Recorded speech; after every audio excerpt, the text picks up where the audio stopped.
இதுக்கெல்லாம் நேஷனல் அவார்டே கொடுக்கணும், இல்லைன்னா அந்த நேஷனல் அவார்டுக்கு மதிப்பு இல்லாமல் போயிடும். சிரஞ்சீவி எதுக்கு அவ்வளோ ஹைப் கொடுத்தாருன்றது எனக்கு இது வரைக்கும் தெரியல. தனுஷோடைய நடிப்பு நான் பார்த்த வரைக்கும் குபேரால ரொம்ப கம்மி. குப்பையில போய் உட்கார வச்சுட்டாங்க, அதுக்கு உண்டான அந்த விக்கு அதையும் வச்சு விட்டு நடிக்க வச்சுட்டாங்க, அவர் பாட்டு பாட வச்சுட்டாங்க. அதுல அவருக்கு பெருசு என்ன இருக்கு? இல்ல ராஷ்மிகா கேரக்டர் எதுக்கு வந்துச்சுன்னே தெரியல, எதுக்கு வந்தவங்க எதுக்கு போனாங்கன்றதும் தெரியல. கையில குழந்தை கொடுத்து விட்டாங்க. ரெண்டாவது குபேரா படத்துல வந்து எனக்கு அட்லீஸ்ட் நாகார்ஜுனாவது கொஞ்சம் நல்லா காமிச்சிருக்கலாம், அவரும் போற போக்குல கொண்டு விட்டு போயிட்டாங்க. படத்தோட டைட்டில் வந்து கருப்புன்னு சொல்லிட்டு வச்சிருக்காங்க. சோ இதாவது சூர்யாவுக்கு கை கொடுக்குமா இல்லையா? அர்ஜே பாலாஜிக்கும் சூர்யாவுக்கும் தயாரிப்பு தரப்புலையுமே நிறைய சண்டைகள் நான் கேள்விப்பட்டேன்.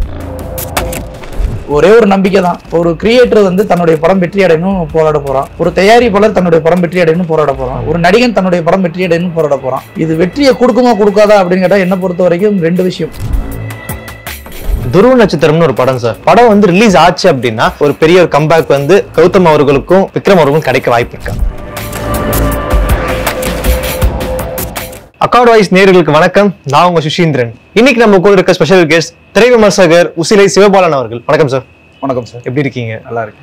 தனுஷ் அவர்கள் குபேரா படம் பெரிய எதிர்பார்ப்புல வந்துச்சு, ஆனா வந்து படம் வந்து மிக்சடான ஒரு ரிவ்யூஸ் தான் வந்துட்டு இருக்கு. தனுஷோட பெர்ஃபார்மன்ஸ் மட்டும் சூப்பரா இருக்கு, பட்டையை கிளப்பி இருக்காரு அப்படின்ற மாதிரி இருந்துச்சு. உண்மையிலேயே படம் உங்களுக்கு எப்படி இருந்துச்சு? எனக்கு படம் பிடிக்கல. ரெண்டாவது வந்து அங்க 100 கோடி ரூபாய் கலெக்ஷன் எடுத்துச்சு அப்படின்னாங்க, இங்க 30 கோடி தான் எடுத்திருக்கு.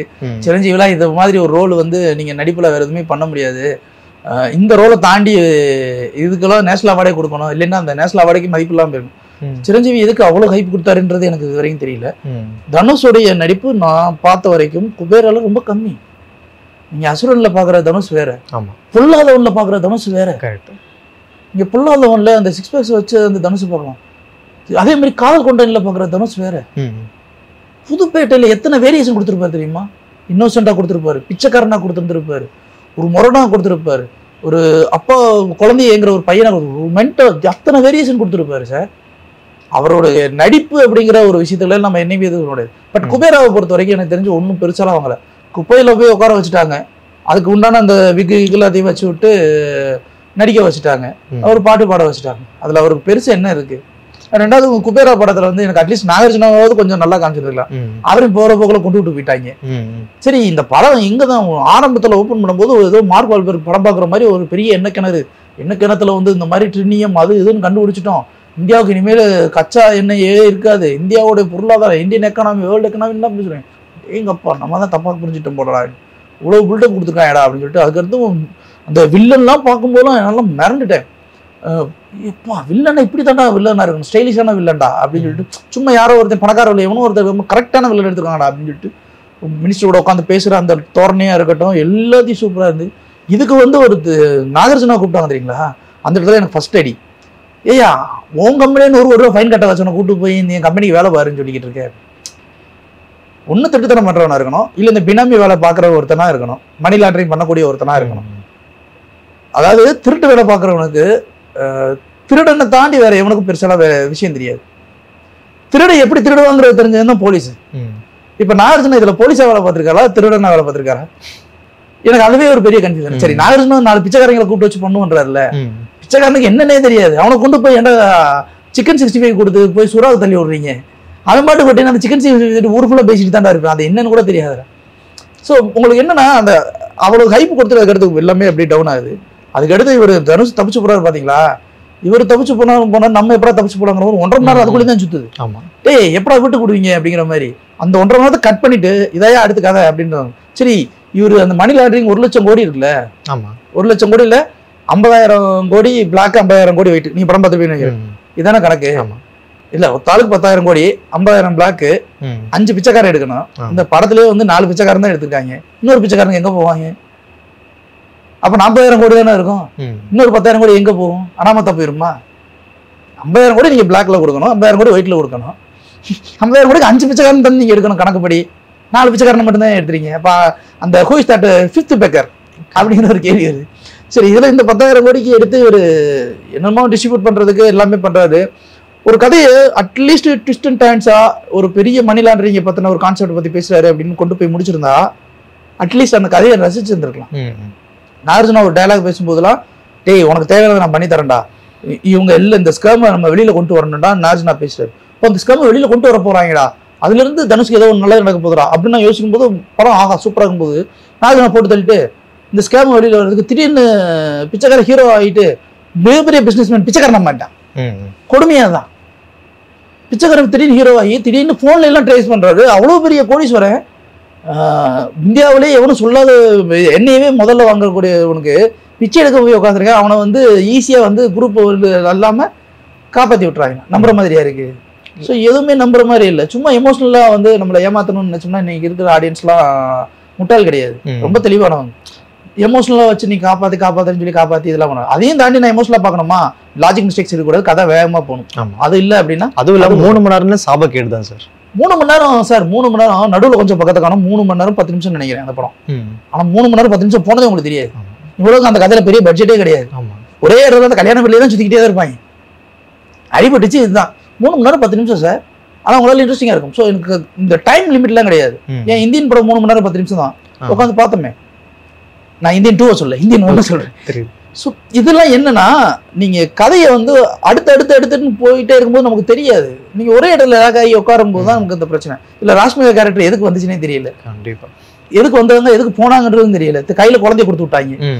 ஸோ இப்போ எல்லா ஓட்டைகளும் ஒன்று சேர்ந்து வச்சதான் இந்த குபேரா. எனக்கு பொறுத்த வரைக்கும் குபேரா வந்து தனுஷோடைய நடிப்புகளோட மைல்கல் உச்சம் அப்படிலாம் ஒண்ணுமே கிடையாது.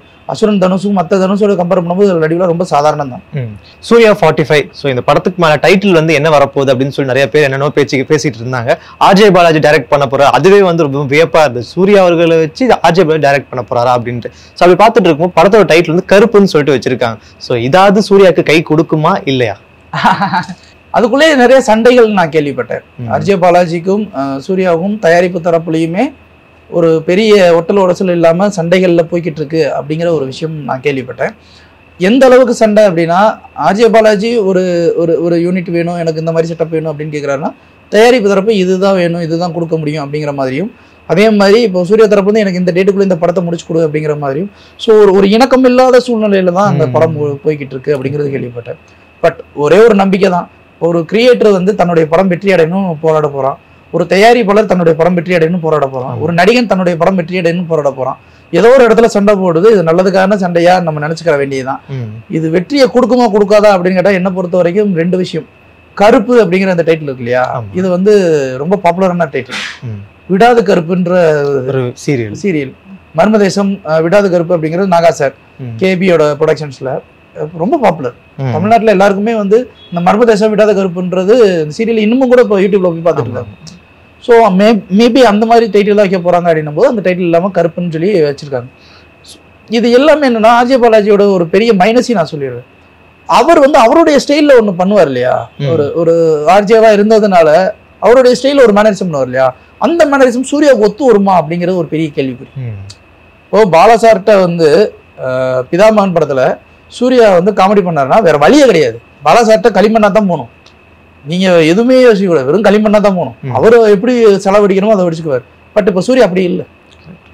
அவர் ஆல்ரெடி ஒரு செலவை வடிச்சிட்டாரு, எம்டி ஸ்லைடெல்லாம் போக முடியாது. இப்போ ஆர்ஜே பாலாஜி ஒன்று சொல்றாரு அப்படின்னா இந்த சூர்யா ஒன்று சொல்றாரு அப்படின்னும் போது அப்போ அந்த இடத்துல பிரச்சனை. இதனால தானே வெற்றிமாறனுக்கும் அவருக்குமே பிரச்சனை வந்துச்சு. ஸோ இப்போ இந்த இடத்துல வந்து இந்த இணக்கம் இல்லாத சூழ்நிலை இது எல்லாமே இருக்கும்போது இந்த படம் தள்ளி போறது கூட நிறைய வாய்ப்புகள் உண்டு.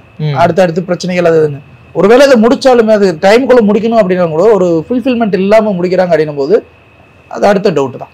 துருவ நட்சத்திரம்னு ஒரு படம் சார். நான் வந்து காலேஜ் படிக்கும் போது அந்த படத்தோட டைட்டில் விட்டாங்க, டீசர்லாம் விட்டாங்க. ஸோ காலேஜ் முடிச்சுட்டு இப்போ நான் வேலைக்கே வந்துட்டு படம் இன்னும் ரிலீஸ் ஆகல. ஸோ படத்துக்கு மேலே பெரிய எதிர்பார்ப்பு இப்பயும் இருக்கு. படம் வந்து ரிலீஸ் ஆச்சு அப்படின்னா மதகஜராஜா மாதிரி ஒரு பெரிய ஒரு கம்பேக் வந்து கௌதம் அவர்களுக்கும் விக்ரம் அவர்களுக்கும் கிடைக்க வாய்ப்பு இருக்கா? அப்படி இல்லை சார், அந்த படம் ஒரு படமா வெளியில வரும், அவ்வளவுதான். ஓகே, நீங்க இந்த படத்துக்கு நீங்க காலேஜுன்னு சொல்லிக்கிட்டு இருக்கீங்கல்ல, நான் ஒரு சம்பவம் சொல்றேன் கேளுங்க. ஆர்கே செல்வமணி இயக்குனர் தெரியும், இயக்குனர் ஆர்கே செல்வமணி தெரியும் இல்லையா, பிக்ஷனி தலைவர். அவர் வந்து ஒரு வலுவான ஹிட் படம் 2 படம் கொடுத்தாரு. ஒன்று புலன் விசாரணை, அதுக்கப்புறம் கேட்டோன்றாரு. ஆர்கே செல்வமணி படங்கள்னாலேயே வந்து அரசியல் மக்களாட்சின்னு வரிசையா சமூக கருத்து இந்த மாதிரி தான் படங்கள்லாம் பண்ணுவாரு அப்படின்னு சொல்லிட்டு எல்லாம் யோசிக்கும் போது அப்போ அன்றைய காலகட்டங்களில் பரபரப்பாக பேசப்பட்டது 90s காலகட்டங்களில் ராஜீவ்காந்தி அந்த கொலை வழக்கு. ராஜீவ்காந்தி கொலையை வச்சு அப்போ குற்றப்பத்திரிகைன்னு ஒரு படம் பண்ணார். இப்போ அனுபம் கேர் அப்படிங்கிற ஒரு மிகப்பெரிய ஆக்டர் அப்போ ராஜீவ்காந்தி ரோல்ல நடிச்சிருப்பாரு. Okay, Ramki hero. அந்த படம் ரிலீஸ் ஆனது எப்போ தெரியுமா? 27 வருஷம் கழிச்சு. ரைட்டு, கிட்டத்தட்ட 27 வருஷம். குற்றப்பத்திரிகை ரிலீஸ் ஆகி எனக்கு தெரிஞ்சு 23-27 வருஷம். ஆனால் அந்த படத்தை பற்றி டாக் அப்போவே இருந்துச்சு. இப்போ நீங்கள் அந்த படம் ரிலீஸ் ஆனதுனால பழைய ராம்கி எல்லாத்தையும் நீங்கள் பார்க்குறீங்க. இப்போ அந்த படத்தினால என்ன கிடைச்சிச்சு? ஒன்றும் இல்லை. அது ஒரு கண்டென்ட். அந்த கண்டென்ட் வந்து மக்களுக்கு போய் சேர வேண்டிய கண்டென்ட்டா இல்லையா? இவ்வளோதான் விஷயம். அதில் உண்மைக்கு நெருக்கமாக சில விஷயங்கள் பண்ணுறாங்க அப்படின்னு. இப்போ அதே மாதிரி தான் மதகஜராஜா, அது ஒரு கண்டென்ட். அந்த கண்டென்ட் வந்து உண்மைக்கு நெருக்கமாக இருந்துச்சுன்னா கிடையவே கிடையாது.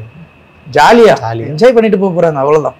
ஸோ இந்த மாதிரி ஒவ்வொன்றுமே ஒரு ஸ்டாண்ட்ஸ் எடுத்துக்கும். இப்போ துருவ நட்சத்திரம் வந்து இவ்வளவு தூரத்துக்கு வந்து கௌதம் எதிர்பார்க்குறாரு, நான் அடுத்து இந்த படத்தை ரிலீஸ் பண்ணி தான் மற்றவளை பார்ப்பேன் அப்படின்னு அவர் சொல்றாரு. அப்படின்னா அது அவர் அந்த படத்து மேலே வச்சிருக்க ஒரு நம்பிக்கை. ஓகே, பட் இந்த படம் வந்து திரும்ப ஒரு கம்பேக் கொடுக்குமா அப்படின்னு கேட்டிங்கன்னா மேபி இப்போ கொடுக்கலாம். இப்போ சந்தானத்தை எல்லாருமே நாங்கள் இந்த மாதிரியான சந்தானத்தை தான் நாங்கள் மிஸ் பண்ணோம் அப்படின்னு சொல்லி எம்ஜிஆர் படத்தில் சொல்றது இல்லையா? அது மாதிரி வந்து ஒன்று நடக்குமே தவிர இது டோட்டலாகவே அப்படியே எல்லாத்தையும் உல்டா பண்ணி அப்படியே தூக்கி நிப்பாட்டி எல்லாம் செஞ்சிடாது. ஆனால் என்னை பொறுத்த வரைக்கும் துருவ நட்சத்திரம் மோஸ்ட்லி வந்து அந்த ஒரு ஆசை எல்லாத்தையும் விட்டு போயிடுச்சு, பெரும்பாலும் விட்டுருச்சு. முன்னாடி துருவ நட்சத்திரம் ஒரு ஹைப் இருந்துச்சு. ஏன்னா இன்னைக்கு இருக்கிற டெக்னாலஜி எல்லாமே அப்டேட் வந்துருச்சு, எல்லாமே மாறிடுச்சு. ஸோ ஒரு கலர், ஒரு டோனு, ஒரு கல்ச்சர் மாறிடுச்சு அப்படின்னாலேயும் அந்த இடத்துல கண்டென்ட் அடி வாங்கிடும். ஸோ இதையும் தாண்டி அந்த கண்டென்ட், ஏன்னா இப்போ மதகஜராஜாவை லாஜிக் எதுவும் தேவையில்லை, நீங்கள் பாட்டு வந்தால் ஜாலியாக சிரிச்சுட்டு போகலாம். அதாவது எப்போ வேணாலும் பார்க்குறோம். அப்புறம் சன் டிவியில் நம்ம ஒரு படம் பார்க்குற மாதிரி நினச்சிக்கிற வேண்டியதான். ஓகே, ஆனால் இது அப்படி கிடையாது. இப்போ குற்றப்பத்திரிகையில் வந்துச்சான்றது கூட பாதி பேருக்கு தெரியாது. 23 வருஷத்துக்கு அப்புறம் வந்து எனக்கு தெரிஞ்சு 4 தேட்டர்ல 5 தேட்டர்ல ரிலீஸ். நான் அந்த தேட்டருக்கு தேடி கண்டுபிடிச்சு போய் படம் பார்க்குறேன். புலன் விசாரணை 2ன்னு இன்னொரு படம் இருந்துச்சு. ஆமா ஆமா, பிரசாந்த் நடிச்ச படம். அதுலதான் அந்த இப்ப நம்ம குபேரா படத்துல பேசுற மாதிரியும் அந்த ரா ஆயில் கண்டென்ட் அப்படிங்கிற ஒரு விஷயம் தனி ஒருவன் படத்துல வர அந்த ரா ஆயில் கண்டென்ட் விஷயத்த ஆர்கே செல்வன் சார் புலன் விசாரணை 2 படத்துல பேசியிருப்பாரு. அந்த கச்சா எண்ணெய் இந்தியாவில இருக்கு, இது கடத்துறதுக்கு ஒரு கும்பல் வருது அப்படிங்கிற ஒரு விஷயத்த வந்து பேசியிருப்பாரு. அந்த படமும் இதே பிரச்சனை தான் ரிலீஸ் ஆச்சு. 7 வருஷமா 8 வருஷத்துக்கு அப்புறமா தான் ரிலீஸ் ஆச்சு புலன் விசாரணை 2. அப்ப நம்ம ஆர்கே செல்வமணி ஏன் கொண்டாடாம இருக்கோம்? 1-2 படம் சார், அவர் படம் ரொம்ப லேட்டா தான் சார் ரிலீஸ் ஆயிருக்கு. எங்க சார் அவர் கொண்டாடு? அவர் ரெண்டுமே கண்டென்ட் ஓரியன்டட், ஆனா தெரியல. ஓகே, எம்ஜிஆர் ஏன் தெரிஞ்சுன்னா அது கண்டென்ட் கிடையாது, ஜாலியான ஒரு படம், அதனால எல்லாருக்கும் கனெக்ட் ஆயிடுச்சு. இப்போ துருவ நட்சத்திரம் கண்டென்ட் ஓரியன்டட் அப்படின்னா கண்டிப்பா பெருசா எல்லாருக்கும் தெரியாது, அது அங்கங்க இடிக்கும். இப்போ நெஞ்ச மரப்பதில் எத்தனை பேருக்கு தெரியும்? எச். சூர்யா தெரியும். நெஞ்ச மரப்பு 5 வருஷம் கழிச்சு தான் ரிலீஸ் ஆச்சு, எத்தனை பேருக்கு தெரியும்? ஸோ ஓவரால் வந்து இது கண்டென்ட் ஓரியன்டட் அப்படின்னா பெருசா எல்லாருக்கும் கனெக்ட் ஆகாது, ஏன்னா அவுட்ரேட்டட் கண்டென்ட். ஒருவேளை ஜாலியான படம் சிரிச்சுக்கிட்டே போயிடலாம் அப்படிங்கிற மாதிரி இருக்கு அப்படின்னா யோசிக்க வேண்டியது இல்லை, படம் ஹிட் ஆயிடும். நம்ம நேயர்களுக்காக நிறைய விஷயம் சொன்னீங்க சார், ரொம்ப நன்றி. நன்றி.